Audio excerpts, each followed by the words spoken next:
ગરમીઓમાં આપણે શરબત તો ઘણા બધા પીધા હશે, પણ જો આ શરબત પીશો તો તમને મીઠું મીઠું શરબત વજન તો ઘટાડશે જ, પણ ડાયાબિટીસમાં પણ તમે આ શરબતને જરૂર પી શકશો. ખાસ વાત તો એ છે કે તમારા ચહેરાને સુંદર બનાવશે, પૂરા શરીરનો કચરો બહાર ફેંકી દેશે, કબજિયાતને દૂર કરશે, પાચનને બેસ્ટ કરશે, હાડકાને પણ મજબૂત કરશે, જેવા અનેક ફાયદાઓ કરનાર આજનું શરબત બનાવવાની રેસીપી શરૂ કરીએ. તો જેમના માટે સ્પેશિયલ મસાલો તૈયાર કરીશું. જેમના માટે 1-2 ચમચી જેટલું આખું જીરું મિક્સરમાં લેશું, સાથે લગભગ 1 ચમચી જેટલી વરિયાળી લેશું. અહીંયા મેં લીધેલી બધી જ સામગ્રી પેટ માટે બેસ્ટ છે, અકસીર દવા છે. સાથે લેશું લગભગ 1/4 ટીસ્પૂન જેટલા મરી, પાચન માટે બેસ્ટ કામ કરે છે અને વાયુને રોકે છે.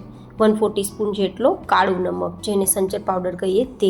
1 ચમચી જેટલો આમચૂર પાવડર, વિટામિન સી થી ભરપૂર, આપણા શરીરને હાઇડ્રેટ રાખે છે અને વાળ અને સ્કિન માટે પણ બેસ્ટ છે. લોહીને પણ ફ્રેશ રાખે છે અને બોડીને ડિટોક્સ કરે છે. હવે લેશું ડ્રાય ફુદીનો. મેં અહીંયા ફ્રેશ નથી લીધો, ફ્રેશ હોય તો તમે અલગથી તેને ક્રશ કરીને લઈ શકો છો, પણ મારી પાસે ડ્રાય છે તો હું આમાં જ ઉમેરી દઉં છું અને લગભગ 1 મુઠ્ઠી જેટલો છે. ફુદીનો પણ અંદરથી રિફ્રેશ કરે છે અને એકદમ આપને તાજગી આપે છે. સાથે ચપટીક જેટલો સોંઠ પાવડર, જે પાચનને બેસ્ટ કરે છે. અને હવે બધું જ ગ્રાઇન્ડ કરી આ પાવડર તૈયાર કરી લેશું. અને હવે લેશું આપણે એકદમ મીઠું મીઠું શરબત તૈયાર કરવા માટેનો ગોળ. આ ગોળ છે તે તાળના વૃક્ષમાંથી તૈયાર થયેલો છે ને એટલો કડક છે કે જાણે પથ્થર હોય, અને આ રીતે ડાર્ક કલરમાં હોય છે. આ જે ગોળ છે ને તેનો જીઆઈ માત્ર 35 હોય છે. જો ડાયાબિટીસમાં તમે રોટલી ખાતા હોય તો તમે આ ગોળ રોજ 1 ચમચી તો લઈ જ શકો, કારણ કે રોટલીમાં 70 જેટલો જીઆઈ હોય છે, જ્યારે આ ગોળમાં માત્ર 35 જેટલો જ હોય છે. તો તમે ચામાં ઉપયોગ કરી શકો છો, મીઠાઈમાં ઉપયોગ કરી શકો છો, અને ડાયાબિટીક પેશન્ટ છો તો પણ તમે પ્રમાણમાં, જો તમને બોર્ડર પર છે અથવા તો કંટ્રોલમાં રહે છે ડાયાબિટીસ, તો લઈ શકો છો. કારણ કે એકદમ લો જીઆઈ વાળો આ જે પામ જેગરી કહી શકો, તમે તાડનો ગોળ કહી શકો, જે મળવો થોડો મુશ્કેલ છે, ઓનલાઈન તમે લઈ શકો છો. કારણ કે ઓડિશા સાઈડ તમે અથવા ઝારખંડ સાઈડ તમે આ જે ગોળ છે તેને મેળવી શકો છો. કેરળમાં પણ આજકાલ બને છે તો ત્યાંથી પણ તમે મેળવી શકો છો, પણ ઓનલાઈન પણ તમે પરચેસ કરી શકો છો. પણ આ રીતે જો ગોળનો ઉપયોગ તમે શરબત બનાવવામાં કરશો તો ડાયાબિટીકવાળા પણ ખાસ કરીને મીઠું મીઠું શરબત પી શકશે અને ઘણા બધા ફાયદા મેળવી શકશે. ખાસ કરીને આ ગોળ છે એન્ટીઓક્સિડન્ટથી ભરપૂર છે, આયરનથી ભરપૂર છે, જેથી હિમોગ્લોબિનની કમી દૂર કરે છે, પીસીઓડીના પ્રશ્ન સોલ્વ કરે છે. મહિલાઓ માટે તો બેસ્ટ છે. ખાસ કરીને આ ગોળ વજનને પણ ઘટાડે છે. પણ તૈયાર કઈ રીતે થાય છે તમે જુઓ. હવે આ ગોળ કઈ રીતે તૈયાર થાય, મેં બાજુની સ્ક્રીનમાં તમે જુઓ ઉપર બતાવેલું જ છે. તાળનું જે ઝાડ હોય ને તેને થોડું છોલે છે જ્યાંથી અર્ક નીકળી શકે, અને પછી બાજુની સ્ક્રીનમાં જુઓ તે રીતે કોઈ પોટ છે તેને આ રીતે બાંધી દે છે, જેથી બધો જ અર્ક છે ને તે પોટની અંદર જાય. એકવાર બધો જ અર્ક ભેગો થઈ ગયા બાદ જે ગોળ બનાવવા માટેની ચોકી હોય તેમાં ભેગો કરવામાં આવે છે. જે અર્ક હોય છે સફેદ કલરનો, પણ તેને ગરમ કરવામાં આવે છે. આ રીતે તમે સ્ક્રીનમાં જોઈ શકો છો. મેં કોશિશ કરી છે કે તમને પરફેક્ટ બતાવી શકું. ત્યાં સુધી ગરમ કરવામાં આવે છે જ્યાં સુધી તે ગોળનો આકાર ન લઈ લે, અને પછી આ રીતે તેના મોલ્ડમાં તેને સેટ કરે છે અને ઠંડો થવા દે છે. અને પછી આ રીતે એકદમ સરસ મજાનું પેકિંગ કરી અને માર્કેટમાં એ પહોંચાડે છે. તો આ રીતે આપણે અહીંયા લીધેલો ગોળ તેને સુધારવો અઘરો છે, પણ આ રીતે સુધાર્યા બાદ માપ કરવું ખાસ જરૂરી છે શરબત માટે. તો હવે મેં લગભગ 1 કપ જેટલો આ ગોળ લીધો છે.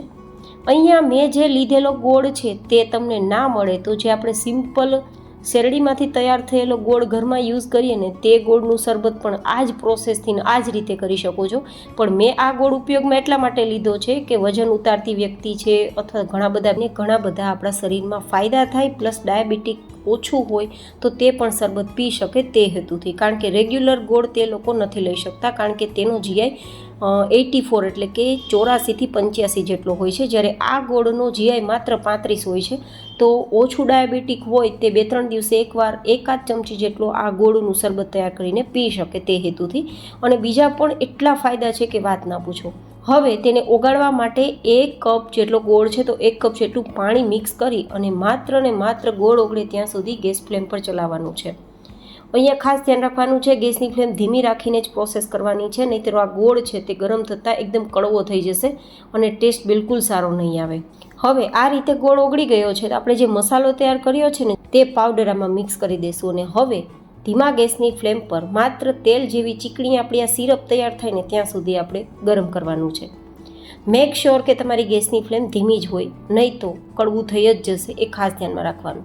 તો આ રીતે તેલ જેવું ચીકણું મને દેખાય છે તો પહેલાં તો તેને નીચે લઈ લેવાનું છે અને પરફેક્ટ ઠંડુ કરવાનું છે અને પછી તેને તમે ગાળી પણ શકો છો, જેથી કોઈ પણ પ્રકારનું મોટું જે આપણે પાવડર યુઝ કર્યો એનો મોટો ટુકડો હોય ને તો તે નીકળી જાય. જો કે ના ગાળો તો પણ તમે શરબતમાં આ ટુકડા મજા જ આવશે અને પેટ માટે તે ફાયદાકારક જ છે. હવે આને એકદમ ઠંડુ કરવાનું છે. પરફેક્ટ ઠંડુ થઈ જાય પછી તમે કોઈ પણ એરટાઇટ કાચની બોટલ હોય તેમાં ભરીને ફ્રીજમાં રાખીને 2-3 મહિના સુધી આ શરબતને પી શકો છો. તો મારું આજનું આ નવું શરબત જો કે તમને કોઈએ શેર નહીં કર્યું હોય, કેવું લાગ્યું એ મને કોમેન્ટમાં જરૂર બતાવજો. તો હવે શરબત તૈયાર કરવું હોય ત્યારે બસ બરફ અને જો તકમરિયા પલાળેલા હોય તો વધારે સારું. મારી પાસે છે તો ઉમેરું છું 1 ચમચી જેટલા, બાકી 1-2 ચમચી આ શરબત અને 1 ગ્લાસ જેટલું પાણી મિક્સ કરી અને ઠંડુ શરબત તમે પી શકો છો. પેટને એસી જેવું કુલિંગ તો આપશે જ, પણ મેં તમને આગળ બતાવ્યા એ પ્રમાણેના ફાયદા પણ તમને જરૂર થશે. ફરી મળીશું એક નવી જ એન્ડ હેલ્ધી રેસીપી સાથે. ત્યાં સુધી stay healthy and stay happy.